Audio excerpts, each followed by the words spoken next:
Evan with Green Thumb here. Just took some measurements. We're right about 5,500 square feet. Got some soil samples there. And we're at a lawn we're gonna call Mr. B's lawn. So let's start with the good stuff. So you've got mostly desirable grasses here. It's of course been sodded and been able to maintain just about all of it to be somewhat alive. We'll get to the rough areas in just a bit. But the good news is you don't have any real hard to kill weeds. You don't have any Bermuda that I've seen. You've kind of got a fresh slate here, just some minor winter weeds, a few summer ones coming out early that are fairly easy to kill, common run of the mill. I know you wanted to possibly not put grass on this bank. If it were me, I wouldn't either. It is a little bit possible, but it's just never going to look that good because it's so sloped. Water's just going to run off of it as soon as it hits it.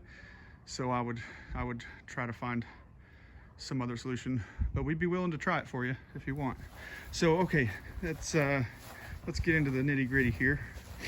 The whole lawn's not like this, but the whole lawn's pretty similar to this. A lot of the sod is just laid on gravel. That's where we're dying here. There's no roots going down into the gravel. There's no nutrients in the gravel, so there's no reason for the roots to try to get down there. So that's going to be an issue. In the small areas like this where it's just sod on gravel, it's going to be an issue for a while until we can get some nutrients down in there and get that gravel filled with dirt and just organic material that we put down and that dissolves naturally into the soil. It's going to be an issue there, and in a few other areas like that, you can just about make out where the gravel is exactly. So that's going to be an issue.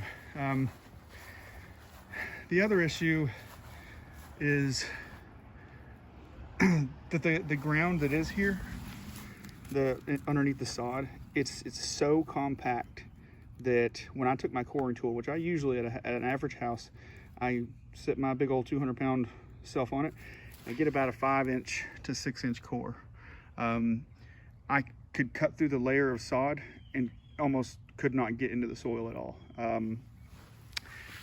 I did, however, get quite a few, got enough that were deep enough that we can tell what's going on down there. But the downside of that is the roots can't get into it either. It's just really, really tough down there. Here's a spot where I probably got a 5-inch core out of there. But average overall, out of all the attempts I made to get a soil probe down in there, I probably averaged 1.5 inches. And that's very undesirable. Here's some fresher sod, it looks like. I'm not sure if the old sod just died too much and then went ahead and redid it, but this is gonna go too if things aren't changed.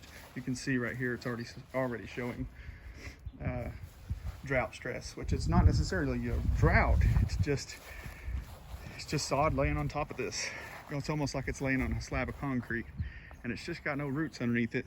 So as soon as it starts to get dry, that top layer of soil, which is the sod, dries out and it's dying off pretty quickly. You can see this area here. This is probably the worst area out away from the house. Yeah, same thing. This is lack of water. Not that there hasn't been enough water. It's just it's not enough water for only 1 inch of roots.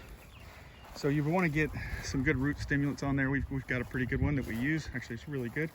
It's part of our organics program. We just gotta just force those roots to penetrate into there. And then furthermore, we can use clay soil conditioner that we do as part of our soil corrections to just get down into that clay and try to soften it up and break it up, make it so the roots can get down in there.